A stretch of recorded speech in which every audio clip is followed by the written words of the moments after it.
Hello, నేను మీ శేషరావు. వీరరాఘవరెడ్డి ఆయన పేరు ఇప్పుడు అందరికీ తెలుసు. రామరాజ్యాన్ని స్థాపించడానికి ఆయన ఒక వ్యవస్థను తయారు చేశాడు, రిక్రూట్మెంట్స్ చేశారు. ఆయన కౌశలేంద్ర అనేటువంటి ఒక సంస్థను కూడా రిజిస్టర్ చేశారు. ఆ రిజిస్టర్ చేసినటువంటి సంస్థ ద్వారా అనేక మందిని రిక్రూట్ చేశారు. యువతను 20,000 జీతం ఇస్తాం కానీ అనేక మంది ఆయన సంస్థలో జాయిన్ అయ్యారు. ఆ తర్వాత ఆయన కార్యకలాపాలని చాలా స్పీడప్ చేసేసి ఉమ్మడి రాష్ట్రంలో ఉండేటువంటి అందరు అర్చకుల్ని ప్రధాన దేవాలయాల్లో ఉండేటువంటి వాళ్ళని కలిశాడు. కోఆపరేట్ చేయమని చెప్పి ఆయన అడిగారు. దానికి నిరాకరించినటువంటి వాళ్ళ మీద బెదిరింపులకి దిగారు. అటు తెలంగాణ ఇటు ఆంధ్రప్రదేశ్లో ఉన్నటువంటి ప్రధానమైన టెంపుల్ పూజారులని కలిసి అర్చకుల్ని రామరాజ్యం స్థాపనకు కోఆపరేట్ చేయాలి, సహకరించాలి అని చెప్పి అడిగారు. కాదన్నటువంటి వాళ్ళ మీద నిఘా పెట్టేసి వాళ్ళని హత్య చేయడానికి కూడా సిద్ధపడేలాగా వార్నింగ్ ఇచ్చారు. హత్యాయత్నం చేశారు రంగరాజన్ గారి మీద. చిలుకూరు బాలాజీ టెంపుల్కి సంబంధించిన ప్రధాన అర్చకులు రంగరాజన్ గారు, ఆయన మీద దాడికి దిగినటువంటి విషయం తెలిసిందే. ఇది దేశవ్యాప్తంగా కూడా చర్చనీయాంశంగా మారింది. పోలీసులు ఈ సంఘటన తెలుసుకొని కేసు రిజిస్టర్ చేశారు. తెలంగాణ ముఖ్యమంత్రి రేవంత్ రెడ్డి గారు కూడా రంగరాజన్ గారితో మాట్లాడారు. ప్రతిపక్షంలో ఉండేటువంటి నాయకులు కేటీఆర్ గారు కానీ లేదా బండి సంజయ్ గారు కేంద్ర మంత్రి, వాళ్ళందరూ కూడా రంగరాజన్ గారితో ఫోన్లో మాట్లాడారు. అన్ని రకాలుగా సహాయ సహకారాలు అండ ఉంటుందని చెప్పారు. అంతవరకు బాగానే ఉంది. పోలీసులు విచారణ చేసే కొంది దీని వెనుక ఉన్నటువంటి అసలు గుట్టుని రాబట్టేటువంటి ప్రయత్నం చేస్తున్నారు. ఎవరైతే అర్చకులు ఈ రామరాజ్య స్థాపన కోసం కోసలేంద్ర అనేటువంటి సంస్థకు సహకరించకపోతే హత్యాయత్నం చేయడానికి కొంతమందితోటి సుపారీ కూడా కుదుర్చుకున్నారు అనేటువంటి ఒక అభిప్రాయం ఇన్వెస్టిగేషన్లో రావడం జరిగింది పోలీసులకు అనేది ఇప్పుడు చర్చనీయాంశంగా మారింది. యాక్చువల్గా రంగరాజన్ గారిని కలవడానికి ముందు వాళ్ళు రెక్కి నిర్వహించుకున్నారు. తర్వాత రంగరాజన్ గారిని కలిసి వచ్చిన తర్వాత మరో సమావేశం కూడా ఏర్పాటు చేసుకున్నారని తెలుస్తుంది. అసలు రంగరాజన్ గారిని పోయి కలవడానికి ముందు దొమ్మాయిగూడలో ఈ ఆర్మీ కలిసింది. వీరరాఘవరెడ్డి ఆర్మీ ఒక చోట కలిసి ఒక మీటింగ్ ఏర్పాటు చేసుకొని ఒక అడ్వకేట్ సపోర్ట్ కూడా తీసుకొని రంగరాజన్ గారిని ఎలా బెదిరించాలి ఏంటి అనే దాని మీద ఒక రెక్కి లాగా నిర్వహించుకున్నారు. వాళ్ళల్లో కోసలేంద్ర అనేటువంటి సమస్యను ఏర్పాటు చేసి దాన్ని కోఆపరేట్ చేయమని చెప్పారు. ఇక్కడ దొమ్మాయిగూడ, హైదరాబాద్లో ఉండేటువంటి దొమ్మాయిగూడలో రంగరాజన్ గారి ఇంటికి వెళ్ళక ముందు సమావేశం అయ్యారు. సమావేశం కావడానికి గుర్రం రాఘవేంద్ర అనేటువంటి అతని సపోర్ట్ తీసుకున్నారు. ఈ గుర్రం రాఘవేంద్ర అనే వాళ్ళ ఇంట్లో సమావేశం అయ్యారు. గుర్రం రాఘవేంద్ర సహాయంతో రంగరాజన్ గారితో కలవడానికి ప్రయత్నం చేశారు. అలాగే న్యాయవాది దామోదర్ రెడ్డి ఆయన సహాయంతో ఉదయరెడ్డి అనేటువంటి నివాసంలో దొమ్మాయిగూడలో సమావేశమయ్యారు. ఎవరు ఈ ఉదయరెడ్డి?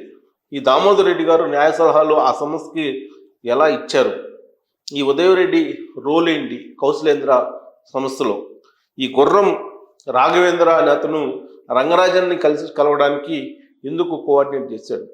అసలు రంగరాజన్ గారు ఒకవేళ కోఆపరేట్ చేయకపోతే అసలు ఆయన్ని భూమి మీద లేకుండా చేయాలనుకునే ఒక రెక్కి అనేది జరిగింది అనేది ఇప్పుడు పోలీసులు అనుమానిస్తున్నారు. అంటే వింటే ఓకే, వినకపోతే వాళ్ళ మీద దాడులు చేయటం, వాళ్ళ భౌతికంగా లేకుండా చేయటం అనేది ఈ రామరాజ్యంలో ఉండే కౌశలేంద్ర అనే సంస్థ యొక్క లక్ష్యంగా ఇప్పుడు పోలీసులు అనుమానిస్తున్నారు. వీరరాఘవరెడ్డి మనస్తత్వం, ఆయన యొక్క ఆలోచనలు ఎలా ఉంటాయనేది ఇప్పుడు పోలీసులు ఇన్వెస్టిగేషన్లో తేల్చుతున్నారు. ఒక్కొక్కటి బయటపడుతుంది. ముక్కంటి తానే అనేటువంటి ఒక ట్రాన్స్లో అతను ఉన్నాడనేది పోలీసులు ఇప్పుడు భావిస్తూ ఉన్నారు. అంటే దైవం తానే అని భావిస్తూ ఉన్నారు. శ్రీరాముడు తానే అని భావిస్తున్నాడు వీరరాఘవరెడ్డి, శ్రీకృష్ణుడు తానే అని భావిస్తున్నాడు, వెంకటేశ్వర స్వామి తానే అని భావిస్తున్నాడు. వివిధ రూపాల్లో ఉండేటువంటి దైవాలన్నీ కూడా తానే అని ఆయన భావిస్తున్నాడు అని పోలీసులు విచారణ సందర్భంగా తేల్చినటువంటి అంశం. అంటే ఆయన మానసికమైనటువంటి ఒక ట్రాన్స్లోకి వెళ్ళిపోయారు, మానసికంగా ఆయన స్థిమితం కోల్పోయారు. ఈ మానసిక రుగ్మత కారణంగానే ఆయన ముక్కంటి అని చెప్పి ఫీల్ అవుతున్నారు అని చెప్పి పోలీసులు ప్రాథమిక విచారణలో అనుమానిస్తున్నారు. అందుకే రామరాజ్య స్థాపన అనేటువంటి ఒక ఆలోచన చేసి ఆ రామరాజ్య స్థాపనకి కౌశలేంద్ర అనేటువంటి ఒక ట్రస్ట్ని క్రియేట్ చేసి ఆ ట్రస్ట్లో జాయిన్ అవ్వడానికి ప్రాథమిక ఫీజుని 350 రూపాయలుగా నిర్ధారించి ఎంపికైనటువంటి వాళ్ళని తీసుకొని జాబ్ ఇస్తాను అని చెప్పి నెలకి 20,000 రూపాయల శాలరీ ఫిక్స్ చేశాడు ఆయన. ఆ విధంగా 20 మందిని రిక్రూట్ చేసుకున్నారు. ఆ 20 మందిని ట్రైనింగ్ చేశారు. ట్రైనింగ్ చేసి ఎవరైతే మాట వినరో అర్చకులు వాళ్ళ మీద దాడులకు దిగడంతో పాటు అవసరమైతే హత్యలు చేయడానికి కూడా సిద్ధంగా ఉండాలనేది ఆ ట్రైనింగ్లో ఉన్నటువంటి సారాంశంగా పోలీసుల విచారణలో బయటపడుతున్నటువంటి అంశం. తూర్పుగోదావరి జిల్లాకు సంబంధించినటువంటి అనపర్తి అనే మండలానికి సంబంధించినటువంటి ఒక విలేజ్, ఆ మండలంలో అక్కడ స్వగ్రామం అయింది. అక్కడ 2020లో ఈయన ఈ ఆలోచన చేశాడు. 2020 నుంచి ఈ మొత్తం రామరాజ్యం స్థాపన, కౌశలేంద్ర అనే ట్రస్ట్ క్రియేట్ చేయటం, తర్వాత ఈ హిందూ మతం వీటన్నిటినీ ఆయన తీసుకోవటం ఇవన్నీ జరిగింది. అంటే పోలీసుల విచారణలో కొన్ని అంశాలు ప్రస్తావనకు వస్తున్నాయి. 2020లో ఇతను యాక్టివిటీ స్టార్ట్ చేసినాడంటే ఆంధ్రప్రదేశ్లో ఆ సమయంలో హిందూ దేవాలయాల మీద దాడులు జరిగినాయి. రామతీర్థం శ్రీరాముడి విగ్రహం తల తీసేశారు, ఆంజనేయ స్వామి చెయ్యి నరికేశారు, ఆంజనేయ స్వామి చెయ్యి విగ్రహానికి సంబంధించింది. అంతర్వేది రథాన్ని తగలబడింది. అప్పుడు వరుసగా హిందూ దేవాలయాల్లో అనేక సంఘటనలు జరుగుతూ వచ్చాయి. మరి వీటన్నిటి వెనుక ఎవరున్నారు అనేది అప్పట్లో ఉన్నటువంటి జగన్మోహన్ రెడ్డి గారి ప్రభుత్వం తేల్చలేకపోయింది. కానీ ఎవరైనా అనుమానితుల్ని అదుపులోకి తీసుకున్నారంటే అదుపులోకి కూడా తీసుకోలేదు. మరి ఆ సంఘటనలకు ఈ కోసలేంద్ర సంస్థకు సంబంధం ఏమైనా ఉందా అనేటువంటి కోణంలో ఇప్పుడు తెలంగాణ పోలీసులు విచారణ కొనసాగిస్తూ ఉన్నారు. అసలు వీళ్ళు ఎవరెవరు ప్రధాన అర్చకులను కలిశారు, ఎవరెవరు కోఆపరేట్ చేస్తూ ఉన్నారు, ఎవరెవరు ఆర్థికంగా సపోర్ట్ చేశారు అనే దాని మీద కూడా ఆరా తీస్తున్నారు. రంగరాజన్ గారిని దాడి చేసినటువంటి విజువల్స్ని తీసుకున్నారు. రంగరాజన్ గారిని బలవంతం పెట్టి ఆయన్ని భయపెట్టే ప్రయత్నం చేశారు. ఈ టీంలో ఉండేటువంటి వాళ్ళు కొంతమందిని అరెస్ట్ చేశారు, వీర రాఘవరెడ్డిని కూడా అరెస్ట్ చేశారు, మరి కొంతమందిని అరెస్ట్ చేయాల్సి ఉంది. ఈ కేసు కేవలం ఇదేదో కోసలేంద్ర అనే ట్రస్ట్ను స్థాపించి రామరాజ్యం స్థాపనకి కాదు, మైదాన ప్రాంతంలో రిక్రూట్మెంట్ చేసి వీళ్ళ యొక్క టార్గెట్ ఏంటి అనేది తేల్చేటువంటి పనిలో పోలీసులు ఉన్నారు. ఈ క్రమంలో భయంకరమైనటువంటి నిజాలు బయటపడ్డాయని తెలుస్తుంది. పొలిటికల్ పార్టీల యొక్క ప్రమేయం ఉంది.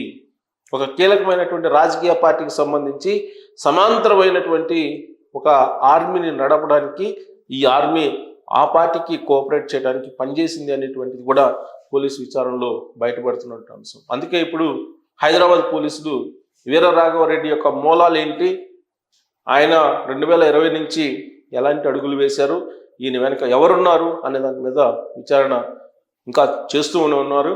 మరి మీకున్నటువంటి సమాచారం ఏంటి ఈ వీర రాఘవరెడ్డి మీద, అలాగే కోసలేంద్ర సంస్థ మీద, రామరాజ్యం కాన్సెప్ట్ మీద మీరు ఏమనుకుంటున్నారు అనే దాని మీద కామెంట్ చేయొచ్చు. Thank you very much.